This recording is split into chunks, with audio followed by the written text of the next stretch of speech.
Well, I'd like to close out the meeting maybe 10 to 15 minutes talking about putting open source software into production. Those are coming to the end of the summer. We're thinking about how do we come to a stopping point for our projects, but then how do we put that in a form that can be released, perhaps? So I'm going to go over some resources here for people.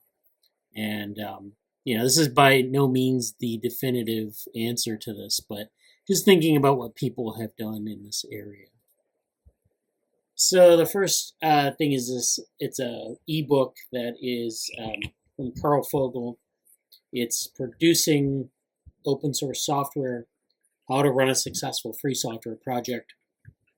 So this is from the FOSS perspective that we talked about, the free and open source software perspective.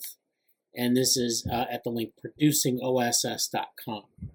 So this is a book that is, I guess it's continually updated.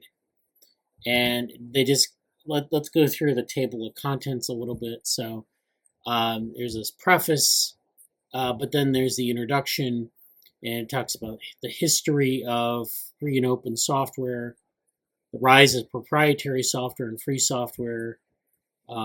There's resistance to that. There's this distinction between free versus open source. And I think the distinction there is that open source is where people can see the code and interact with the code and, maybe fork the code if they so desire. Whereas free focuses on the freedom of use, the freedom to modify the software. So open source and free are not the same thing. There's a whole history of the etymology of this. Open source was coined by people who wanted to describe sort of this phenomena where you can share your source code and you can manipulate the source code in contrast to like a proprietary software model. Whereas free and open source came out of this ethos of sort of, having the freedom, sort of the freedom to modify your own things, to repair your own things, and so forth. So they're complementary, but not the same. And then the situation today, which is, of course, continually updated.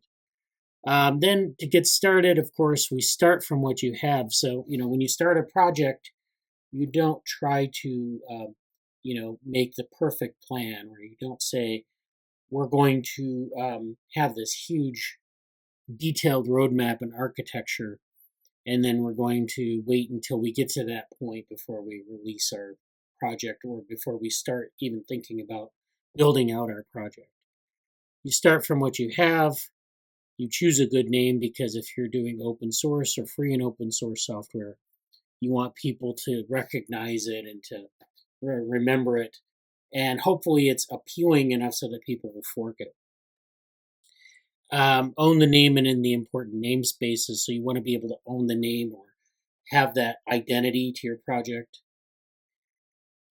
This is something that I have students in my project management class do, like sort of the first assignment, is to have a clear vision or a mission statement. And so when you have, you can start from like kind of this fuzzy concept. But the one thing you do need to do is have a clear mission or a clear vision for what you want to see in the future.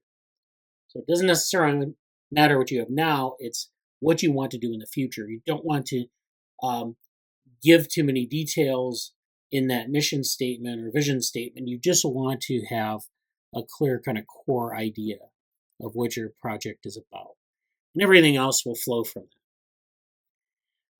Then there's this statement of what the project is. So the project is free. And of course, it could be free financially, but that's not really the focus of free and open source software. It's actually about freedom of use, freedom of sort of the ability to modify the software and the terms of use. Then having a features and requirements list. So this is something you usually do in software engineering. You define sort of the features you want to see, and then you refine that list later. You also define your requirements. So you say, what do we need to have in this software? What should we have? What don't we want to focus on? Because if you do it that way, you can work towards goals, but you can also constrain yourself and not spend a lot of time and energy and resources going down a path that is not fruitful in the long run. So it's, again, you're not defining everything up front. You're kind of saying, this is what we want. This is what we might restrict ourselves to. And we want to have a good criterion for sort of winnowing down our features, maybe by um, the constraints and issues of the day. So maybe, for right now, something might not be feasible, but in 5 years, it might be feasible. We might revisit this in 5 years, or we might just, kind of build out our software and see where it goes, and then maybe think about other things later. And then there's, of course, the development status. So a lot of projects have a development status that's nebulous, or sometimes they try to project too much, kind of too many ideas, and it's not clear what the actual development status of the software is. So you should always reflect reality in that development status. You should have a clear development status that you can give to your your contributors. You should give to your investors or your stakeholders, and be able to communicate that on a regular basis. You want to provide a means to download things or fork things as needed. So you have a presence on GitHub. You might have a presence on Pipey or Hugging Face, where people can download things easily, find the right version for them. Of course, you want to have version control and bug tracker access, so people, if they contribute to your project, can do that seamlessly. You want to have good communication channels, so you want to have maybe like an accompanying Discord or Slack set of Slack channels. There are communication tools built into GitHub for that very reason, so you can maintain good communication across your team. And of course, communication is the glue of Agile. So if you're practicing Agile, you need to have good communication in multiple modalities. Good developer guidelines or rules of practice or best practices. And then, of course, you want to have documentation so that people can see how things work. You have this sort of communal memory. You don't leave things in people's heads. You don't have to kind of be there to explain things to people multiple times. You put it all in some documentation. It could be in like docs or like markdown files. It could be in video form. You want to, you don't want to underestimate the power of a demo. So having demos or videos or tutorials with examples is key. Demos being the most commonly used tactic for development, because it allows you to demonstrate to your team what you're doing, and it allows them to give you feedback on how to improve it. We talked about choosing a license a couple weeks ago. This is an important step. And then setting the tone with community standards and having a good sense of how you want your teams to function. So what kinds of things do you want to have them discuss? What kinds of things do you want, do you want a culture of sort of civility, inclusivity, or, because sometimes if you don't state that outright or you don't guide the community in that way, things can go sideways. But also you want to have a good sort of, social milieu where people don't feel like they're contributing to nothing or they're being cheated.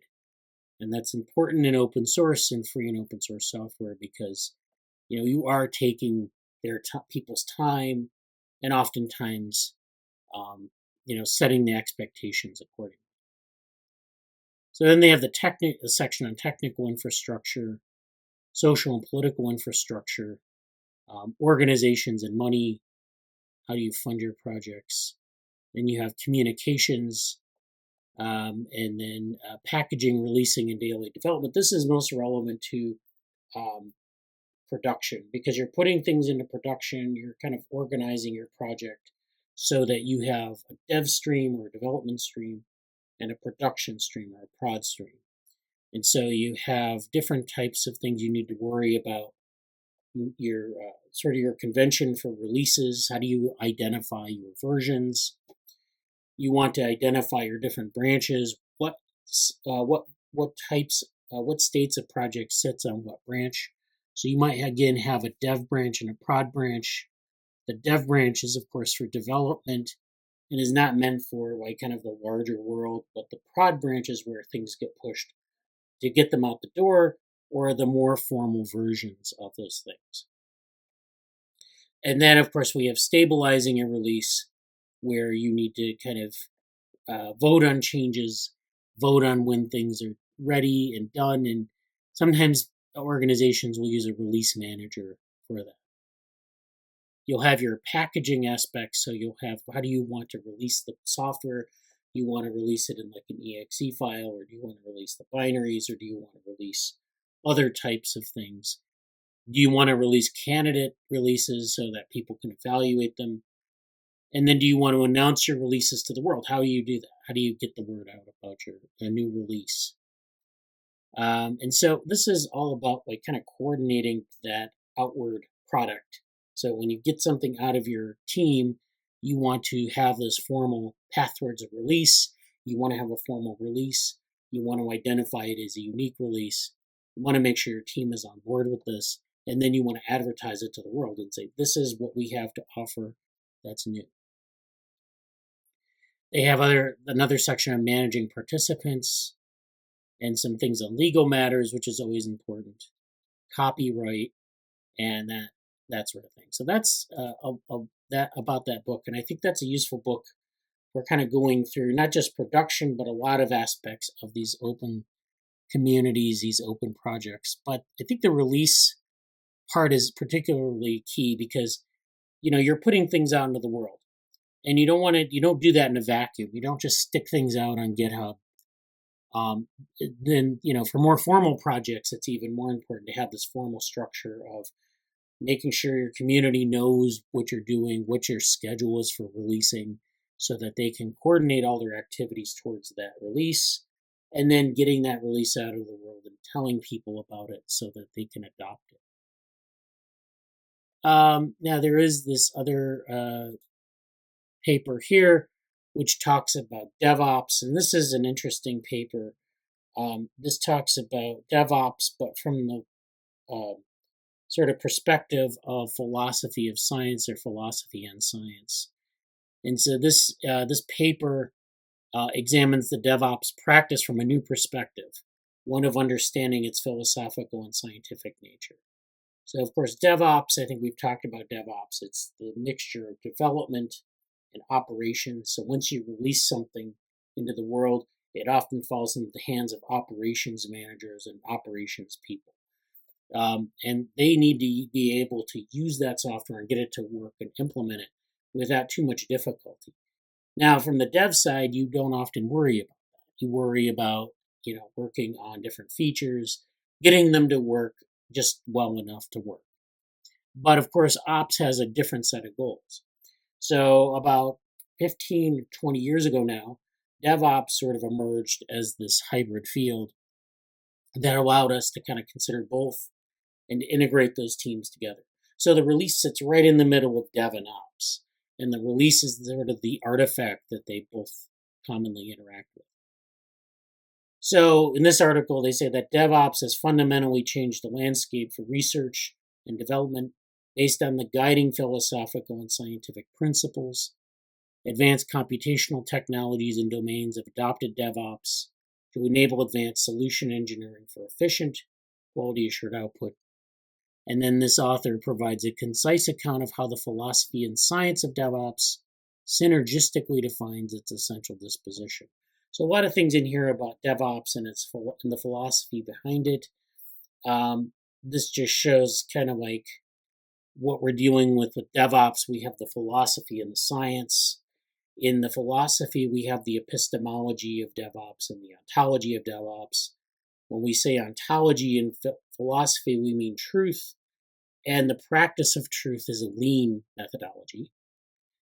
The epistemology of philosophy of DevOps is characterized as both beliefs and knowledge.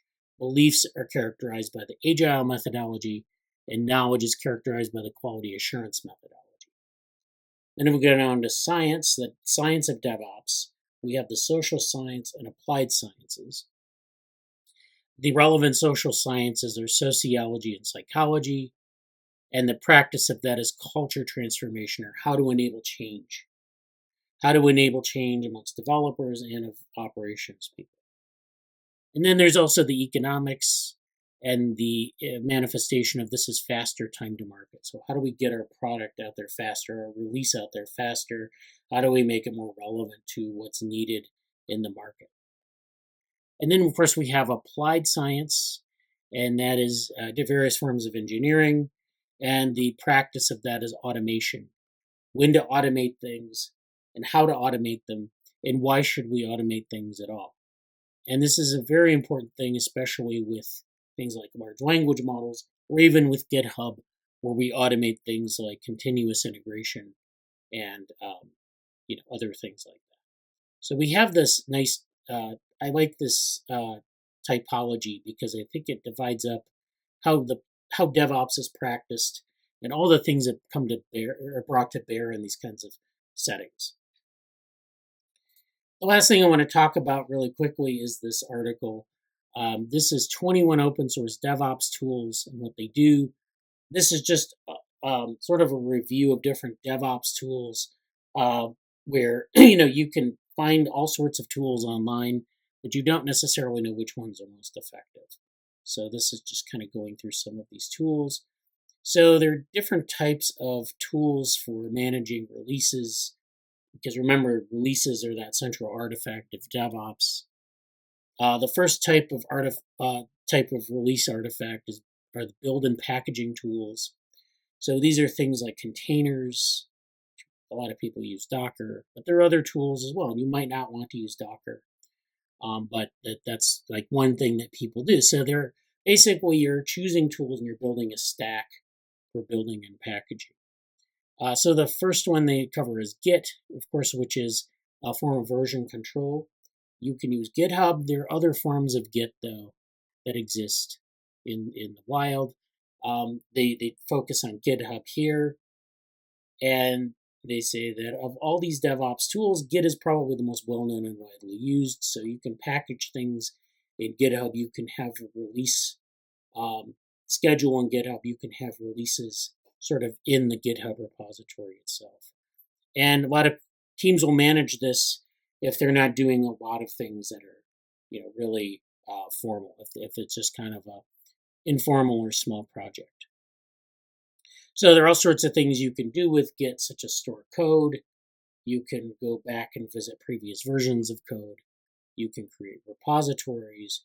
You can share code, and Git, of course, GitHub has a social coding function as well. And then it's easier to share your code with others if you use a hosting service. So like GitHub, GitLab, or Bitbucket. Basically, Git is the version control and GitHub is the repository hosting service. Then they mention Docker, which is, of course, a container. And there are different tools for containers that they talk about Docker. And that's just basically creating a container that people can download the project in and run the software on different pieces of hardware without experiencing the variegations of different pieces of hardware. So you can do things like make things more replicable and sort of get rid of a lot of the dependencies of the software. Then they mention Packer, which allows you to create virtual machine images from code. So if you want to create a virtual machine image and go that route, you can create those. And of course, a virtual or an image is basically, we've seen images of like operating systems or other software, and it just kind of copies the preferred state of the software and it puts it on a machine or a virtual machine. And then, of course, we have Nexus or Sonatype Nexus, which is an artifact repository. We have Anti-Factory, which is an artifact repository. We have Kubernetes, which is an orchestration tool for managing your applications running in containers. We have Nomad, which is a tool for managing your applications, whether they run in containers or not. We have Docker Swarm for servers, for managing Docker containers on clusters of servers. And then we have infrastructure automation. So we have automation tools that we can use as well. We have Terraform, which is a tool for creating and managing cloud resources with code. Ansible, which is a tool for automatic reconfiguration of infrastructure, so doing a lot of the ops stuff with a release. Halloumi, which is a tool for creating and managing infrastructure in the cloud, so deploying things in the cloud. And then, of course, we want to do a continuous integration and continuous development. And for that, we can use different types of workflows, automated workflows, and different types of building and testing tools that are automated that allow you to maybe push a button or to run a sequence of things without having to kind of use homebrewed code or kind of come up with your own method for it. So they talk about GitLab, Jenkins, Tecton, Argo CD, which is continuous delivery, and go over the suitability of those tools. Then, of course, they have testing and quality, so there are different tools that help run tests against your software and ensure its quality. So this is all quality control, quality checking, and then also testing of software to make sure that things run before you release. We also have logging and monitoring tools, which are just basically assistance for making sure that you log everything and that things are running in you can monitor things running in real time. And then that's pretty much what they have to recommend. So I wanted to go over that because I wanted to kind of help you think about like all the complexity of putting things into production. And of course, this is not a complete thing by any means, but it's just giving you a taste of what kinds of things to think about. Do we have any comments or questions? Yeah, I've been scrolling through Twitter the last few days, and I've also seen that companies nowadays prefer like open source work more than lead code or some DSA based version. So Yeah, it's definitely a skill that companies like. And sometimes companies do it because they want to use open source tools. Sometimes they yeah. want to like understand how to make like certain aspects of their projects open source. There are certain advantages to that, and especially from a developmental cycle, being open source can be vastly superior to like a closed proprietary team, at least for certain things. Sometimes you want to use open source tools because you don't want to spend the money to develop your own version of it. And there are That's other, true. sometimes there are issues with large corporations using open source tools, but it's a lot of times they just want people who know how to access those things and make them work. And then, of course, there's the skills that you build with working in open source. You know how to build things from scratch and how to manage things. A large database and everything.